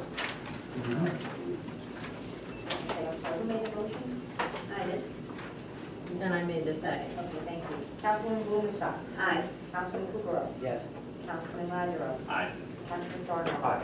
Council President Sisko. Aye. Ms. Ariano, do you have any others? I do not. Okay. Go back and have a motion for resolution 17-167. So moved. Second. Is that Joe? Sorry. Councilman Sal. Roll call, please. I'd like discussion on this. Time for discussion now. Yeah, okay. Before. Just a few questions. Councilwoman, you said that no money, because I asked you about a month ago, no money would be spent out of taxpayer dollars, correct, for this program? Correct. All right. You looked at their whole website, you've seen everything. So in other words, you don't want to move forward with anything with this green team, aside from just signing up, nothing at all. No, that's part of this is what we're doing to move forward. Right, creating the green team is allowing you to move forward with the whole program. Right. Right, so once you move forward, you do realize that almost every single program in there requires borough admin to be doing work, or a borough engineer. I've read the whole site backwards and forwards, and anything that brings up social equality and environmental justice, I'm a little bit leery of right off the bat. So, I mean, I don't understand, if you're not gonna worry about allocating taxpayer dollars. I could never approve of this, because I know taxpayer dollars will be used in our borough professionals, because that's how you're gonna earn your credits. We are in the process of earning the credits, and we Right. haven't used any taxpayer dollars. I know you haven't done it yet, this is the very beginning of the process. No, it's part of it. There's, I read the whole website, it took me a week. I don't know what to tell you. Well, that's what it is. Basically, So we're it's talking not. about, let's get this, just so we're clear, Sustainable New Jersey. Right, I know what it is. No, I'm just saying, Yes, Yeah. So there's an Yes. application, and that application is divided into several categories. And Mm-hmm. out of those several categories, the green team can decide what they want to do to get certified. Some of those things we already do. right. Some of those things just require, for instance, us to confirm our commitment to the environment in pledges like this. Some of those things require volunteers to donate their time, and, well, we've been donating our money as well, but donating our time like a community garden. So there's several things that are going on all at the same time. This is not the beginning. This is just one of the aspects that we're completing to Right. get to that certain Well, amount of even a points. community garden would require a gardener that's certified. So, and you'd have to pay This for is that. But something this doesn't that, have to do with the gardening. From my understanding, and I know how careful you are about us spending money, I don't think this particular resolution is trying to say we're going to be spending taxpayer dollars. It's just confirming that when there is plans that happen, we're going to be considerate of being sustainable and trying to make sure we're environmentally thoughtful about things, which I think generally speaking, we usually are. Correct. So a lot of these green team points are saying passing a resolution so that your town is, behind it. It's just a way to kind of say we're behind this idea, and that gives us points so that we can get accreditation, which then allows us to apply for certain grants that we could potentially use for You example, do know like that, community garden. you do know that the grants that were given out was about 816,000, and the administrative fees were about 3 million. So basically, the money that's being collected is not coming from the people. It's coming from grants that are given to their donors, since a lot of them are anonymous. And like I said, there's only 9 out of 21 towns that are part of this program. And some of the cities that are part of the program are Camden, Orange, Elizabeth, Newark, Rawley, Trenton, Union. So I don't know what exactly they've gotten for all this green energy and spending money. I think they're bronze and silver.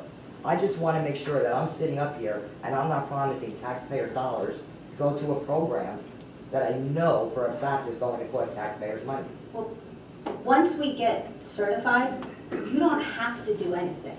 It's actually just more of an honor that your town has committed to being sustainable. Well, wasn't the whole idea about So the getting money? point, yes, but I can't sit here and tell you what we're going to do and what plans we have, because that has to be worked out later. But the goal is to just create our municipality and say that we are an environmentally sound and sustainable municipality. I'm not really sure where you're going Every with this single item particular that you- resolution. Well, this is all coming from the green team, am I not correct? Yes. And that's the committee you created, and that's the designation and the certification that will cost taxpayer dollars? I have a few points. It's the green team was established by this council. Correct. So Councilwoman Kukrow, you voted to allow the green team to Yes. exist. And so this resolution is just about land use practices, and it's really important at the end of it, it says to the extent feasible. Mhm. And that's where it's still in our control when to put certain requirements in place and when not to. And it's something that is mindful, it's on the minds of planners, developers, and so forth. So this is just kind of putting that in writing and making a pledge, but it's to the extent feasible. It's not requiring us anything. Secondly, the idea that that group gets that much more in administrative money than it spends in grants, I would love to see There you the go. source. Here. I would really like to read the source of I that. stopped printing I'm- after 2 reams of paper. I'm just so you can- fascinated by that, Yes, but, have it. but And that was also in too, 2015. couple, if not over 300 towns are certified either bronze or silver. I forget the number, You I have remember 109 discussing. You have 198 that are currently certified. A lot of the towns are participating, which you're telling me that's all you're really gonna be doing. Not necessarily, we're 445. aiming for certification. Right, so, Quite frankly, we won't get it this year, there's just no way. But maybe next year it's possible if we hit the points. And like Councilwoman Blumenstock said, we don't have to do everything that's on the Sustainable Jersey website. We do what works for Garwood, and that's really where this is coming from, so. like I said, I mean, you could. So if you don't support the green team, I just wish you would have Well, voted no then, I and, really you know. didn't realize where all this is going. Well, I mean, really, I don't mind you doing whatever you want to do for Gar, as long as it's not costing money to the taxpayers. Well, I can- okay, and I at can this, just- to date, it hasn't. And that's why, when we get to it, Resolution 170 is putting in a place so that we Mechanism to can collect money. collect donations, which I know you talk about a lot up here, fundraise, this is a mechanism, Right. so we can do that. That's all I have. And all I can say at this point, the mayor's wellness campaign, we talked about the walks, the mayor's walks, we talked about ShopRite involved in nutrition and the food collections has cost the borough zero. Oh, I know that. I'm not saying it's all gonna No, cost I'm the borough not. money. I believe There are it. avenues to reach out to different organizations and to companies in town to help. because I think there was also a fleet on there too, where you examine all the trucks in town, like the DPW, and have it be energy efficient, this, that, and the other thing, which means that's a very expensive thing to get certified on the Sustainable New Jersey. So like I said, my whole. And that's not one of the ones we're going for. Exactly, but all I know is it's open for the money to be spent, and I can't honestly vote for that if that's what's gonna happen down the line, whether you say it will or it won't. So that's all I have to say about it. I think a lot of this comes from trend, and I think Yeah. that's where the debate really starts on this, but you look at the positives that's come out of last year, I think it's a net positive to be part of it. Yeah, I have a lot of issues with what happens in Trenton and some of the programs that come out of it and how things get earmarked. I talk about it up here, even on a local level, but I think that this is a net positive, and you want to set up the 170 to have donations, and then maybe going forward, Mayor Lombardo can always assure that whatever the money that they spend, or it has to have matching grant money, comes from donations only, or something along those lines. You know, that's probably the conversation down the road, so to me, I'll support it. It's really long down the road, so And that's why. I know we're talking, 2018 and beyond, but, I understand all sides of this, let's just put it that way. I think it's also important to note, like, what I think is great about the Green Team is how it's inspired, a volunteer spirit in the town. And I think that's worth mentioning, and so this, of course, we can debate where the money comes and what it does, but I think the positives of inspiring people to want to volunteer and do things around Garwood is a good thing, so. Well, it is. Okay. Roll call, Ms. Ariel? Councilman Blumenstock. Aye. Councilman Kukrow. No. Councilman Lazaro. Aye. Councilman Sarno. Aye. And Council President Fusco. Aye. Thank you. Do I have a motion for resolution 17-170? So moved. Second. Discussion? Hearing none, Ms. Ariel, roll call? Councilman Blumenstock. Aye. Councilman Kukrow. Yes. Councilman Lazaro. Aye. Councilman Sarno. Aye. Council President Fusco. Aye. Do I have a motion for resolution 17-174? So moved. Second? The only thing I want to add is that, Just before we start, can I ask, is any of the discussion on this resolution going to involve any employee? What did he say? any employee. Oh, Okay. No, the only discussion I have is that I've reevaluated my position earlier, and I do support this resolution. I do support Mr. Navarro and the rest of the DPW, and we're here to support them. Thank you. Ms. Ariel? Mayor, if I could just say something? Just like Councilman Kukrow and Councilman Lazaro, the three of us haven't been on the Streets and Roads Committee to work through this process as the two of you have, and Councilman Petrozelli as well. So I'm not really privy to those details of the process besides what I learned tonight in your report, and I thank you for that. So I did listen to that report, and now prepared to vote. So thank you. Okay. Roll call, Ms. Ariel? Councilman Blumenstock. Aye. Councilman Kukrow. yes. Councilman Lazaro. Aye. Councilman Sarno. Aye. And Council President Fusco. Aye. Any new business for the council this evening, for anyone? Hearing none, move on. Payment of claims. Be resolved, the following claims as approved being the same on people paid with property signed and verified in the payment of payrolls as such is hereby confirmed and ratified. Do you have a motion to adopt payment of claims? I'll make that motion. Second? Roll call, Ms. Ariel. Councilman Blumenstock. Aye. Councilman Kukrow. Yes. Councilman Lazaro. Aye. Councilman Sarno. Aye. Council President Fusco. Aye. Move on to adjournment. The regular meeting of the mayor and council will be held on Tuesday, September 26, 2017, in council chambers at 7:15 p.m. Workshop session to start at 7 p.m. There will be a public hearing in council chambers on ordinance number 17-19 on Tuesday, September 26, 2017, at 7:15 p.m. or soon thereafter. That motion to adjourn. I'll make that motion. Second. All in favor? Aye. Thank you and good night.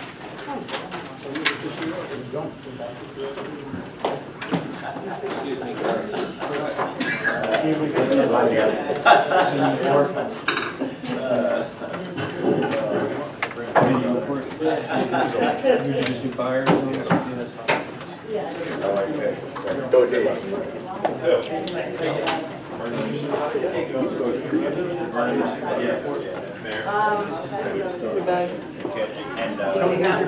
Forgive me, I'm always completely lost, and I always Is here if I email it to you? Yeah, so actually, Okay, yeah. Do you mind if I just email it to you? yeah, Cody, right now? Yeah, yeah. I'll send you.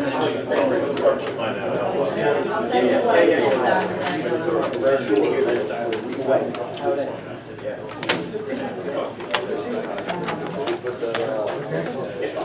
I'm telling to talk about the roads and my report, but it ended up not being a report.